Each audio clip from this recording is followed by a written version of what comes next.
So you have shared with me some definitions I would like to add also in between. According to Yale Center for Emotional Intelligence, children with higher emotional intelligence tend to have less anxiety and depression. They are less likely to abuse drugs, alcohol, cigarettes. They tend to be less aggressive and less likely to bully others. They are perceived by their teachers as better leaders, more attentive and less hyperactive in schools, and they perform better academically. Would you like to tell us more about this topic? It is very important, really, to integrate emotional intelligence into education. And there are some schools around the world who are practicing some sorts of emotional education, emotional social education into their system. Which inspired me a lot was one story that inspired me a lot was from New York, one of the school in a rural area. I heard from Daniel Goleman actually this story that a teacher working in a neurodiversity classroom environment started a day with her students, kindergarten students, having their stuffed animals putting on their belly and having 3 breathing exercise with their stuffed animals, and starting a day with that practice, with mindfulness, and um, it gives them uh, strength that maintain the entire day and have better outcomes. The results are definitely better after all. So I think this is not a hard thing to do around the world in any classroom environment. Just Absolutely. even if they don't have an animal, they can just learn how to put their hand in their bellies and learning to breathe um, 3 times, starting the day with a 3 breath, and then maybe having that exercise into the aggression moments, Yeah. especially kids with uh, anger management issues, or even young adults or adults in Mhm. life. Yeah. So only this practice will change that person's entire life ahead. So I think it is very important. The younger we start, the more outcome we will get. Yeah, we can do it online as well because it can be. I've used this recently, simply using a small animated image of like maybe a flower opening or Mm. like something, some sort of movement that is coming for a few seconds, opening and closing. It can be a shape or it can just be like a shape that we follow with the finger. And I did I did create a small mindfulness meditation for my students when I was teaching French, and we would use it at least once a week, not every single class, but at least once a week, starting with this.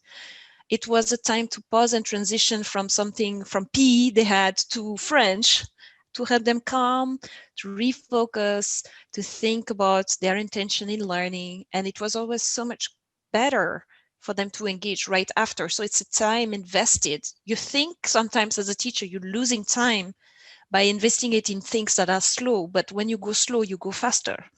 So to have this moment and then have children to be ready to learn, which is what they need, is the first step to learning, is am I ready, and being able to engage in the learning. And also I think it's important to mention that this is not a one-time thing. It's a habit to build, right?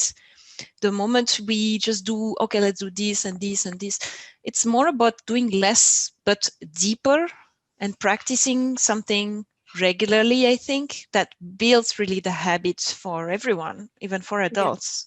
So to absolutely. carve that time intentionally, right? I mean, as a teacher myself, I appreciate what you did in your classroom. I wish I had done that as well. I mean, it had been almost 20 years ago that I started teaching, and for 10 years I was a teacher in classroom. But I mean, maybe I was doing some practices, but not knowing at that time, really, not Yeah. really.